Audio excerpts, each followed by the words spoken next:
안녕하세요. 저는 이제 40 중반을 넘긴 두 아이의 엄마입니다. 세월 참 빠르다는 어르신들 말씀, 제가 아이들을 낳아 기르며 비로소 실감하고 있습니다. 눈에 넣어도 아프지 않을 내 새끼들이지만 아이들 키우는 일이 어디 만만하기만 한가요. 특히 첫째 아이가 30살 무렵, 그러니까 지금으로부터 10여 년 전의 일입니다. 생각하면 지금도 코끝이 찡해지는 잊지 못할 기억 하나를 꺼내보려 합니다. 그날은 유난히 춥고 눈발까지 흩날리던 초겨울이었습니다. 당시 저는 남편 직장 때문에 연고도 없는 지방 소도시에 살고 있었어요. 어린 첫째를 데리고 병원에 다녀오던 길이었습니다. 아이가 아침부터 열이 오르고 기침을 해서 부랴부랴 소아과에 들렀는데 대기하는 아이들이 어찌나 많던지 몇 시간을 병원에서 보내고 나니 몸도 마음도 파김치가 된 상태였죠. 택시를 타기에는 형편이 넉넉치 않았고 버스 정류장에서 한참을 기다려 겨우 버스에 올라섰습니다. 다행히 빈자리가 있어 아이를 안고 앉았는데 약기운 때문인지 아이가 칭얼거리기 시작했습니다. 평소에는 순한 아이였는데 그날따라 몸이 아파서인지 좀처럼 달래지지가 않았어요. 엄마 집에 갈래. 집에 갈래. 아이의 울음소리가 조용하던 버스 안에 울려 퍼지기 시작했습니다. 저는 어쩔 줄을 몰라 아이 등을 토닥이며 쉿, 우리 아기 착하지? 조금만 참자. 금방 집에 갈 거야.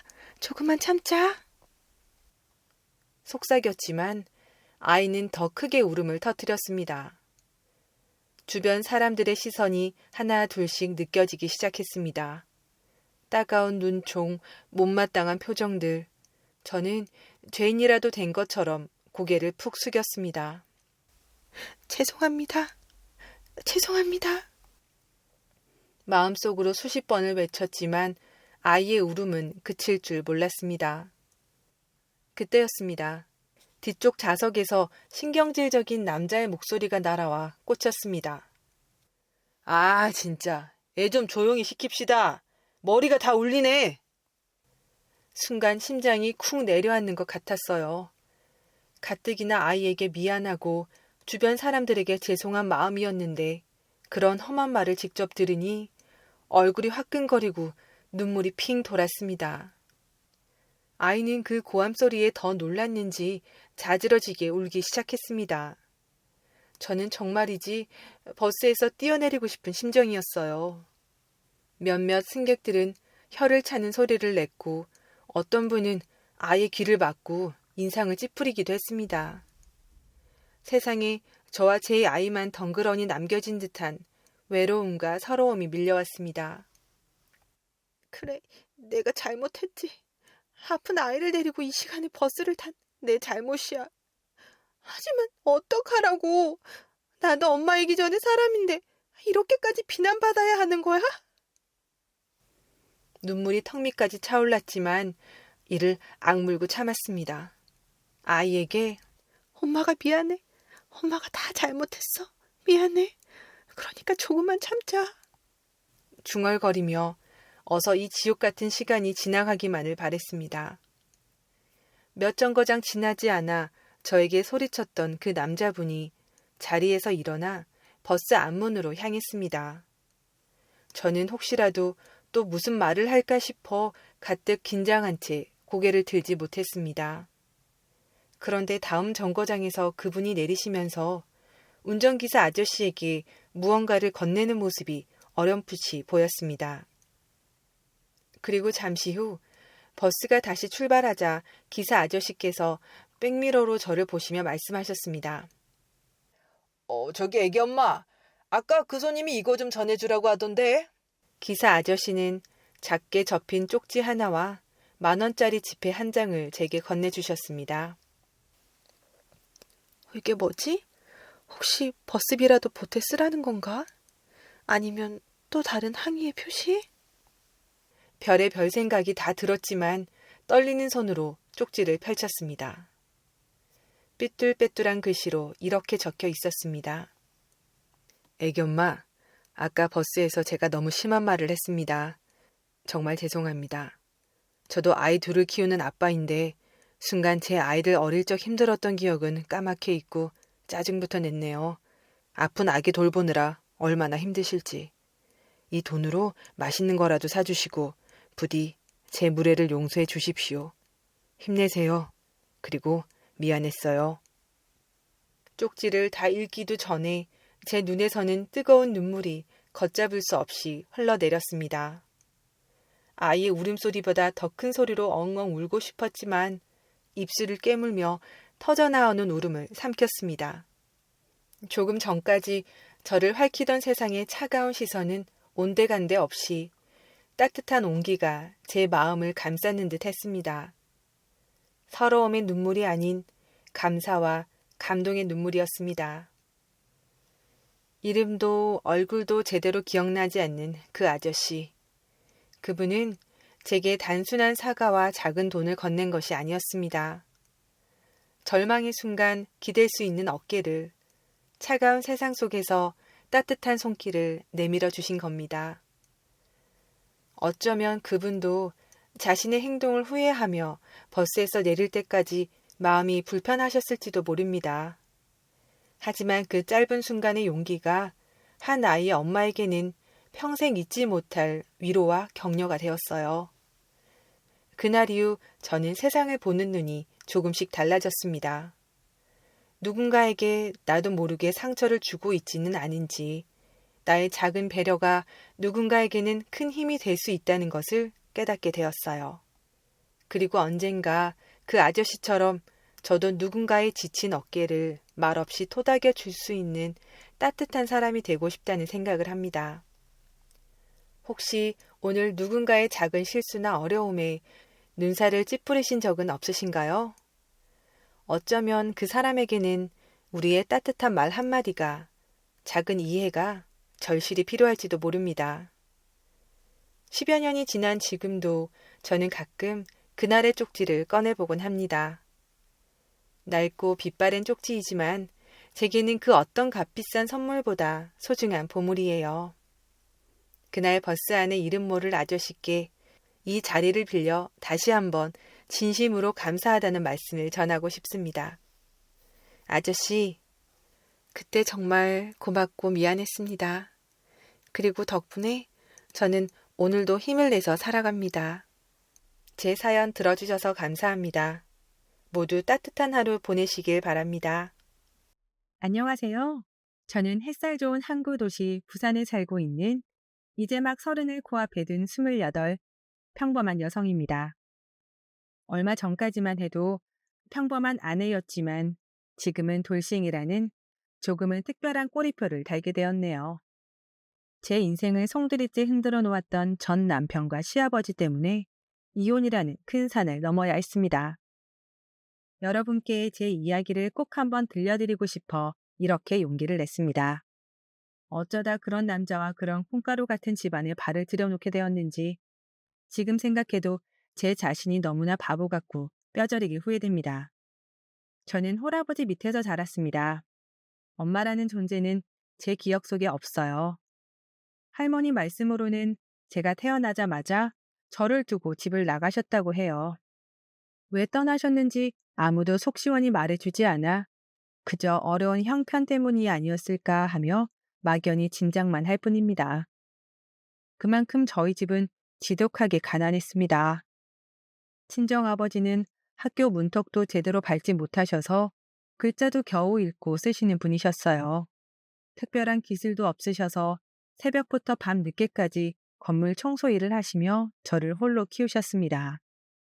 하지만 단언컨대 저희 아버지만큼 책임감 강한 분은 세상에 없을 겁니다.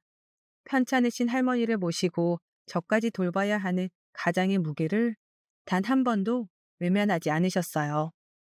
비가 쏟아지는 날에도 살을 내는 칼바람이 부는 겨울 새벽에도 아버지는 모두가 잠든 시간에 홀로 일어나 허름한 작업복을 걸치고 일터로 향하셨습니다. 도대체 언제 출근하시는지 제가 알 수 없을 만큼 이른 시간이었어요. 그래서 저는 주로 할머니 손에 자랐고 어릴 땐 아버지를 보면 낯을 가릴 정도였다고 합니다. 그래도 아버지는 제게 늘 세상에서 가장 다정하고 따뜻한 분이셨습니다. 쥐꼬리만한 월급을 받으시는 날이면 비록 대단한 건 아니지만 어김없이 통닭 한 마리, 제가 좋아하는 딸기 한 바구니를 사들고 오셨죠. 주말이면 아버지의 낡아빠진 덜컹거리는 차에 저를 태우고 가까운 공원이라도 데려가 함께 시간을 보내주시던 아버지. 남들처럼 좋은 옷, 비싼 음식은 꿈도 못 꿨지만 저는 세상 누구보다 행복한 어린 시절을 보냈다고 자부합니다. 하지만 제가 여고생이 되었을 무렵 저희 집안은 급격히 기울기 시작했습니다. 갑작스럽게 할머니께서 암 진단을 받으셨고 눈덩이처럼 불어나는 병원비는 가뜩이나 어려운 저희 집 형편을 나락으로 떨어뜨렸습니다. 어떻게든 할머니를 살려야 했던 아버지는 그날부터 잠자는 시간, 밥 먹는 시간까지 줄여가며 하루 4곳이던 청소 일을 6곳으로 늘리셨습니다. 보통 사람이라면 미쳤다고 할 만한 고된 노동을 아버지는 2년 동안 묵묵히 버텨내셨어요. 하지만 그런 아버지의 피눈물 나는 노력이 무색하게 할머니는 결국 세상을 떠나셨습니다. 어쩌면 그때 할머니가 돌아가시지 않고 더 오래 투병하셨다면 아버지가 먼저 쓰러지셨을지도 몰라요. 할머니가 남기고 가신 것은 병원비로 인한 큰 빚과 가슴 깊이 새겨진 상처뿐이었습니다. 평생 일만 하셨던 아버지의 노력에도 불구하고 저희는 살던 작은 빌라를 처분하고 사글세를 전전하는 신세가 되었죠. 무엇보다 엄마 같았던 할머니의 부재는 제게 그리고 아버지께는 기댈 곳 하나 없는 망망대해에 홀로 남겨진 듯한 상실감을 안겨주었습니다. 그렇다고 아버지는 주저앉아 슬퍼할 수만은 없었어요. 아직 책임져야 할 어린 딸, 제가 있었으니까요. 할머니 장례를 치르자마자 아버지는 단 하루도 쉬지 못하고 저를 위해 다시 일터로 향하셨습니다. 저도 그때 철이 들었던 것 같아요. 처음으로 우리 집의 암담한 현실과 아버지의 축 처진 어깨가 보이기 시작했습니다. 하루빨리 돈을 벌어 아버지의 짐을 덜어드리고 싶다는 생각뿐이었죠. 그래서 저는 대학 진학 대신 취업을 택했습니다. 또래 친구들처럼 캠퍼스 생활을 꿈꾸기도 했지만 아버지의 고생을 조금이라도 빨리 덜어드리는 것이 우선이었어요. 담임 선생님의 도움으로 고3 때부터 부산의 한 작은 식품회사 격리 일을 시작하게 되었습니다. 첫 월급을 받아 전부 아버지께 드렸을 때 아버지의 그 복잡한 표정을 잊을 수가 없어요. 못난 애비 만나서 우리 딸 대학도 못 보내주고 이 어린 것이 벌써 돈을 벌어오니 애비로서 면목이 없다. 미안하다 딸아. 아니야, 아빠. 나 어차피 공부는 별로였잖아. 일찍 내 길 찾는 게 훨씬 나아. 그래도 대학만큼 꼭 보내주고 싶었는데 나중에라도 학교 가고 싶으면 꼭 말해. 이 애비가 어떻게든 보내줄게. 괜찮다니까. 우리 둘이 벌면 빚도 금방 갚고 더 좋은 집으로 이사도 갈 수 있을 거야. 그치? 아빠, 조금만 더 힘내자. 내가 얼른 호강시켜 줄게. 그래 우리 딸 둘이 벌면 금방이지. 아빠도 더 열심히 할게. 우리 딸 고맙고 미안하다. 그렇게 5년 동안 외식 한 번, 새 옷 한 벌 편히 사 입지 못하고 정말 독하게 빚을 갚아 나갔습니다. 마침내 그 많던 빚을 모두 청산하던 날, 마지막 대출 잔액을 입금하고 아버지와 저는 동네에서 가장 비싸다는 한우 식당으로 향했어요.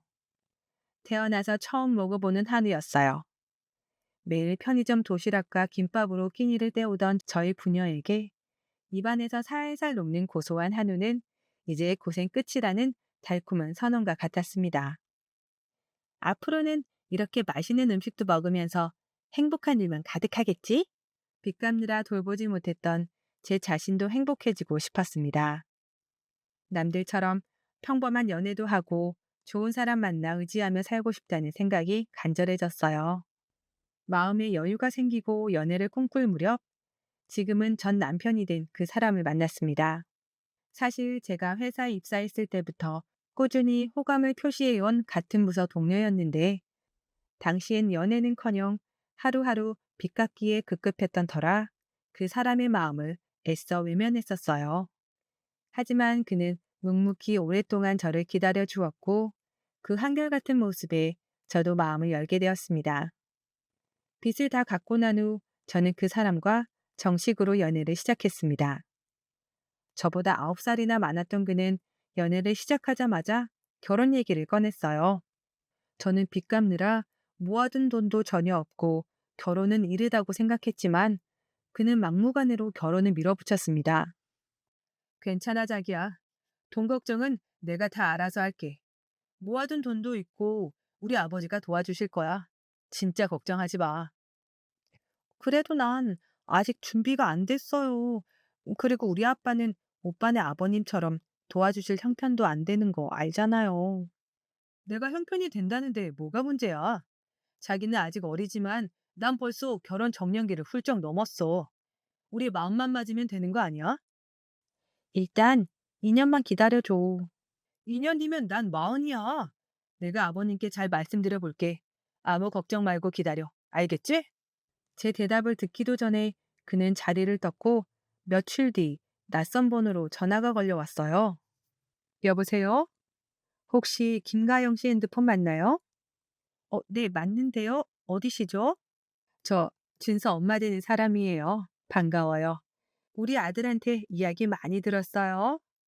우리 아들이 가영 아가씨를 엄청 좋아하는 것 같더라고. 우리 언제 밥 한번 먹을까요? 아, 네. 저는 언제든 시간 괜찮습니다. 말씀만 해주세요. 그래요. 참 목소리도 곱네. 내가 우리 준서한테 다시 연락하려고 할 테니까 부담 갖지 말고 우리 집으로 한번 와요. 맛있는 거 해줄게요. 처음 예비 시어머니와 통화를 하고 느낀 점은 참 상냥하고 좋으신 분 같다는 것이었습니다. 그래서 결혼에 대한 부담과 두려움이 조금은 사라졌어요. 며칠 뒤 저는 준서 씨와 함께 처음으로 시댁에 방문했습니다.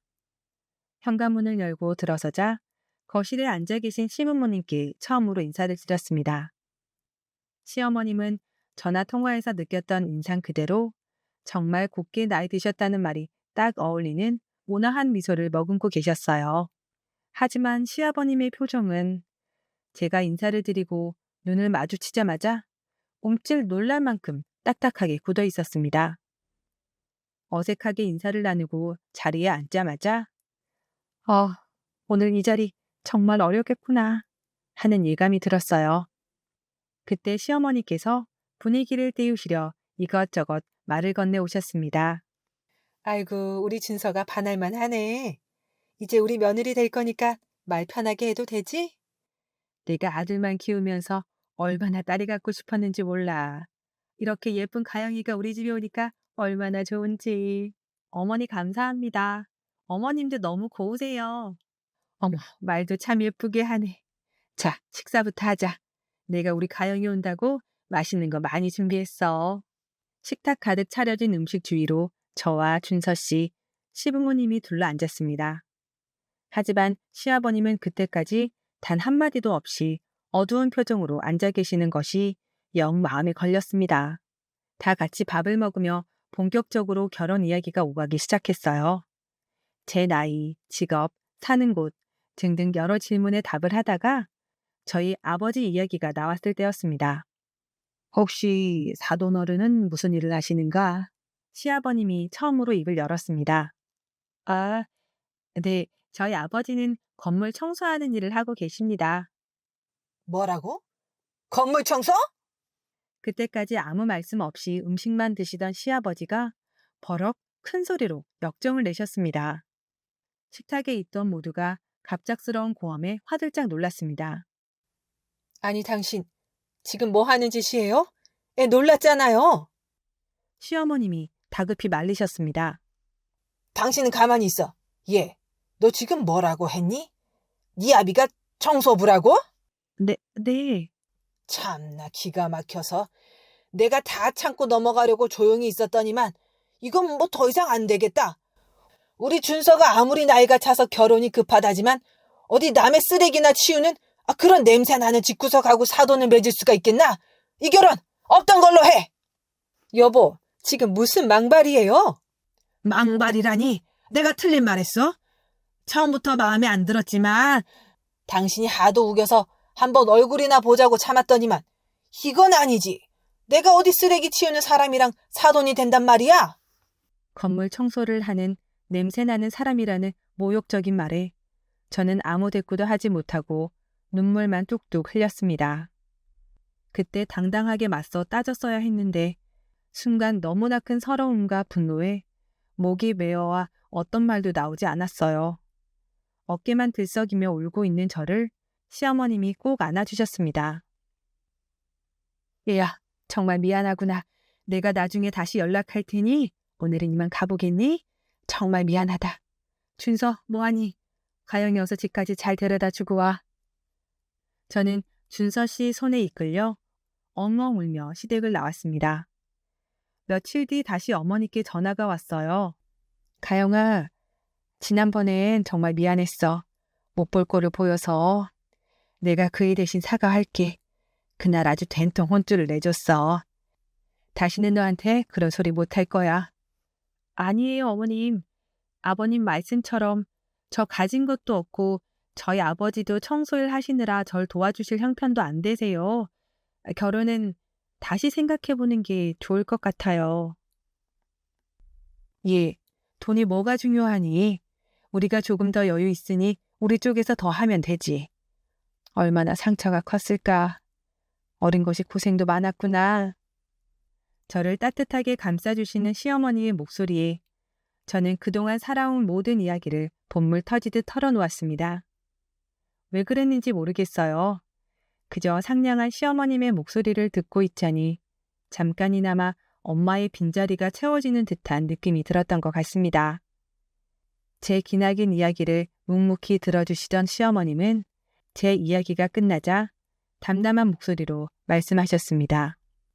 이제 힘들었던 일 모두 떨쳐버리고 우리 같이 행복하게 살자, 딸아.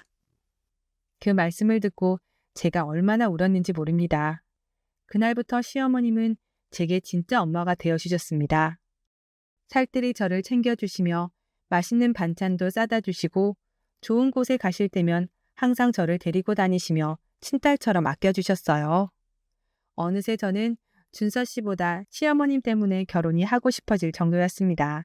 여전히 시아버님은 저를 탐탁지 않아 하셨지만 시어머님 말씀으로는 시아버지가 시어머님 뜻을 함부로 거역하지 못한다고 하셨습니다.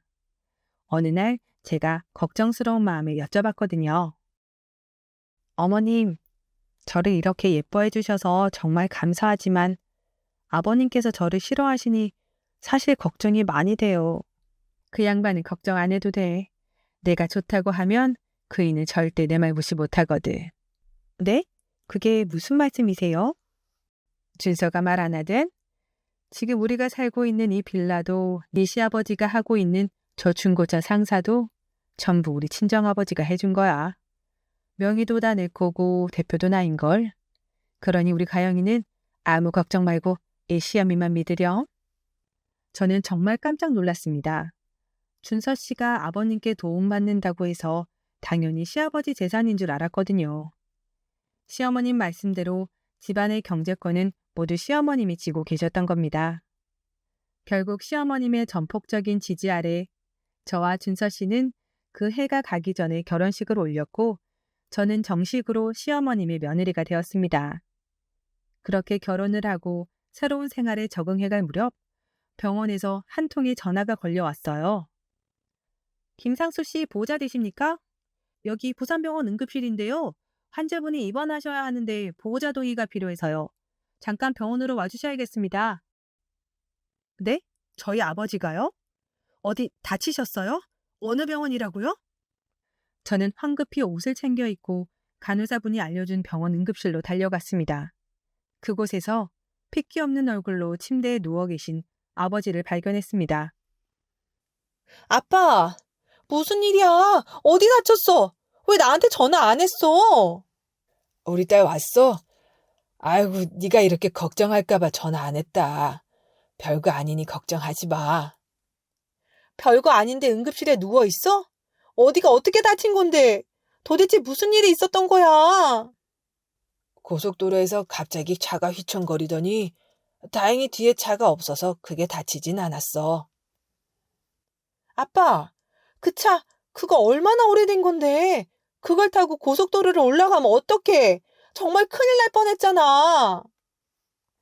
태연이 괜찮다고 말씀하시는 아버지를 보며 안도의 한숨을 내쉬었지만 가슴은 철렁 내려앉았습니다. 아버지 차는 제가 아주 어릴 적 아버지가 청소일을 시작하시면서 이런저런 청소용품을 싣기 위해 마련한 낡은 승합차였거든요. 어림잡아도 20년은 좋게 넘은 그야말로 고물차였어요. 그 차를 여태껏 아버지가 몰고 다니셨다니. 결혼 준비와 신혼생활에 정신이 팔려 아버지께 무심했던 제 자신이 너무나 부끄러웠습니다. 병원을 나오자마자 정비소로가 아버지 차를 살펴보았습니다. 여기저기 녹이 슬고 시꺼먼 매연을 뿜어내는 낡은 자동차는 마치 아버지의 고난했던 세월을 대변하는 듯 했어요. 눈물이 하염없이 흘렀습니다. 당장 아버지께 전화를 걸었어요. 아빠, 이제 그 똥차 폐차하고 새 차 사자. 내가 해줄게. 어떻게 이런 차를 여태 타고 다녔어? 그래도 나랑 평생을 함께 달린 친구인데 똥차라니. 아빤 괜찮다. 수리해서 타면 돼. 또 달리다가 문제 생겨서 병원 실려가려고? 아빠 일 나갈 때마다 내가 얼마나 걱정하는 줄 알아? 제발 우리 차 바꾸자. 내가 사드릴게. 제가 걱정된다는 말에 아버지는 마지못해 새 차를 한번 알아보겠다고 하셨습니다. 아버지께 차를 사드리겠다고 큰 소리는 쳤지만 당장 저도 모아둔 돈이 없어 막막하던 차에 시어머니께서 먼저 도움의 손길을 내미셨어요. 제 사정을 아시고는 선뜻 돈을 줄 테니 편하게 아버지와 차를 골라보라고 하셨습니다. 너무나 감사한 마음에 눈물이 핑 돌았어요. 주말마다 아버지와 함께 자동차 전시장을 둘러보던 어느 날 평소 전화 한 통 없으시던 시아버지에게서 전화가 왔습니다. 얘야, 요즘 사돈 차 보러 다니고 있다며? 네? 아버님 어떻게 아셨어요? 춘수한테 들었지. 주말마다 차 보러 다닌다면서. 시아버지가 정말 서운하다 서운해. 뭐가 서운하세요? 너 이 시아비가 중고차 매매하는 거 알고 있지? 같은 가족끼리 도와주지도 못할 망정 이렇게 무시해도 되는 거냐? 말이라도 먼저 아버님 중고차 괜찮은 거 있으면 아버님한테 살까요? 하고 꺼냈어야지. 친정아버지가 차를 매일 타셔야 해서 이왕이면 새 차로 사드리려고. 중고차는 차 아니냐 이놈아? 진짜 서운하네. 우리가 남이냐? 사돈차를 내가 해주는 게 서로 좋은 것 아니겠냐? 한번 생각해 볼게요, 아버님. 그래, 이 시아비는 너 믿는다. 알겠지? 다짜고짜 전화에서는 본인한테 차를 사지 않는다고 역정을 내시는 시아버님. 너무 황당해서 남편에게 전화해 하소연했습니다. 친정아버지가 평생 고생만 하시고 20년 넘게 똥차를 타셔서 새 차로 바꿔드리고 싶은데 아버님께서 저렇게 말씀하신다고요. 그러자 오히려 남편은 시아버지 편을 드는 겁니다. 야, 아버지가 충분히 서운해하실 수 있지. 우리 아버지한테 사면 더 싸게 좋은 차 살 수 있는 거고. 아버지 말씀이 다 맞아. 그냥 장인어른 차 우리 아버지한테서 사. 내가 아버지한테 이야기해 놓을게.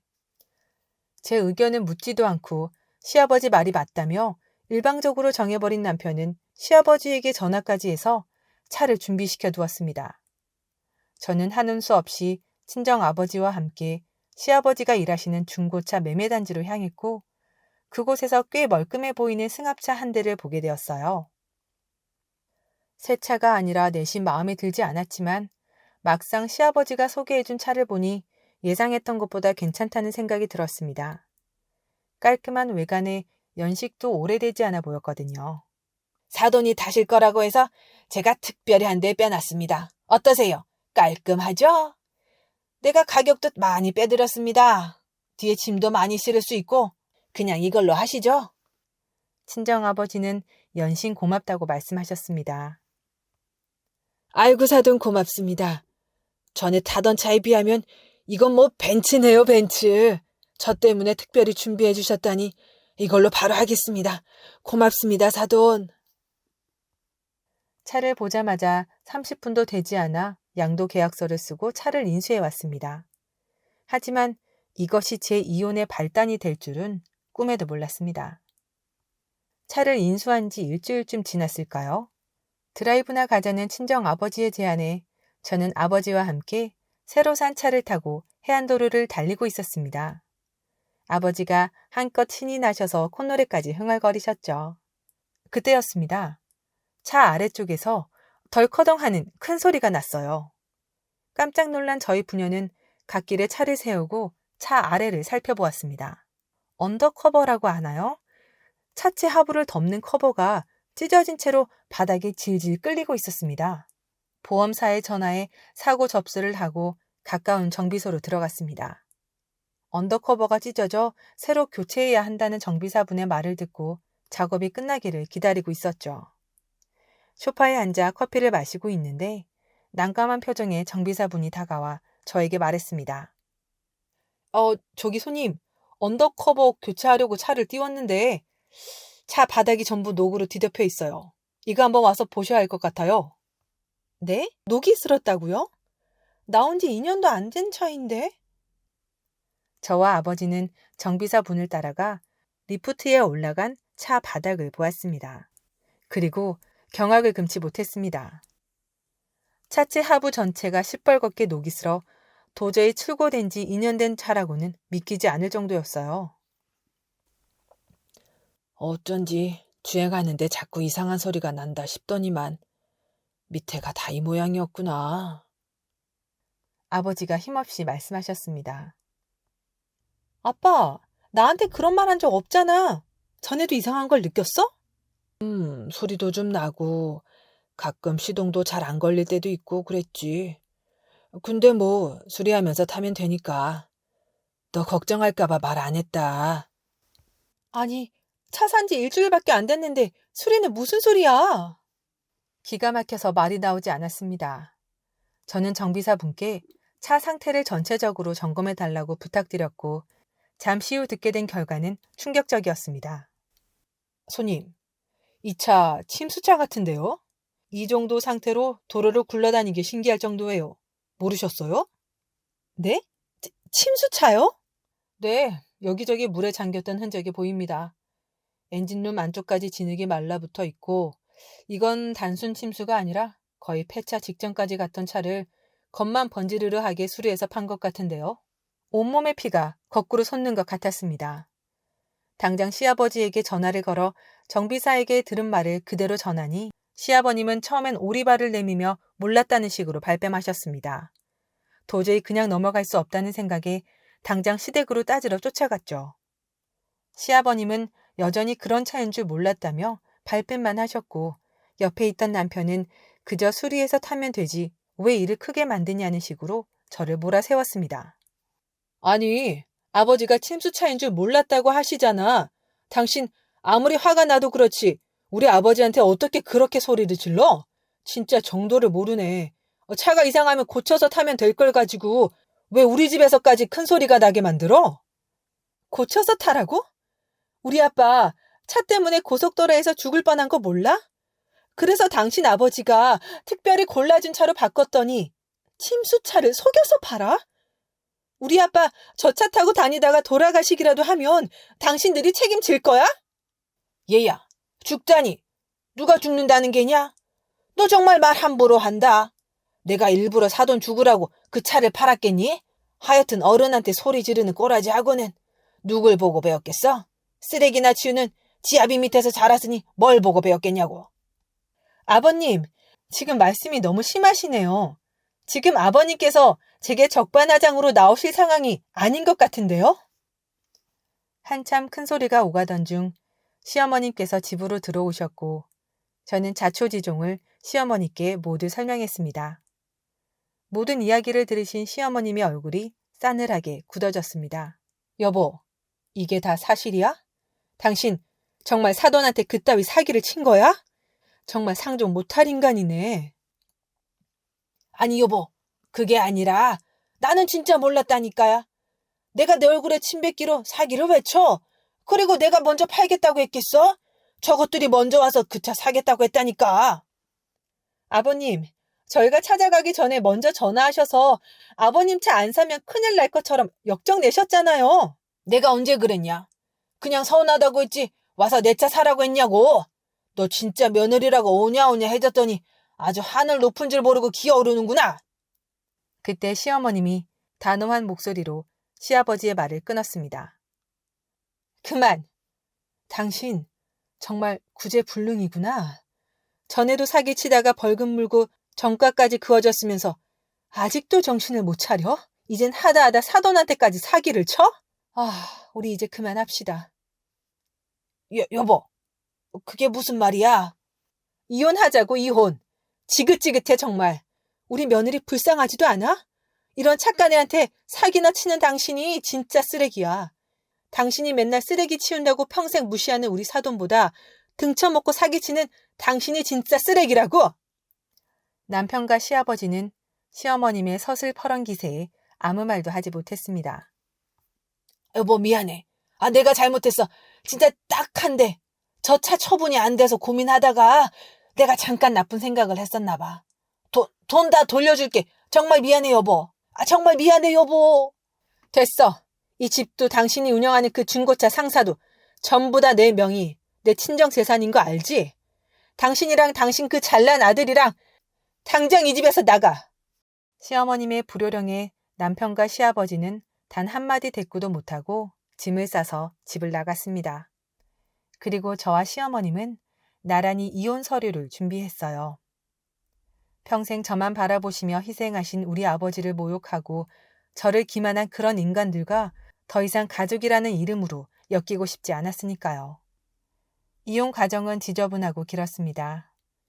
몇 번이고 법원에 출석하지 않는 전 남편과 시아버지 때문에 7개월가량 변호사까지 선임해서야 겨우 이혼 도장을 찍을 수 있었습니다. 지금 저는 시어머님의 빌라에서 아버지와 함께 윗집 아랫집에 살고 있습니다. 시어머님은 못난 아들놈 버리고 이렇게 예쁜 딸 하나 얻었네 하시며 저를 끔찍히 아껴주십니다. 정말 전 남편과 시아버지는 제 인생의 지독한 악연이었지만 그래도 그분들 덕분에 이런 귀인 같은 시어머님을 만난 게 아닌가 하는 생각도 듭니다. 지금은 비록 이혼녀라는 꼬리표를 달고 살지만 단 한 번뿐인 제 인생 누구보다 지혜롭고 씩씩하게 살아보려고 합니다. 여자라고 해서 약한 건 아니니까요. 대한민국 모든 여성분들 화이팅입니다.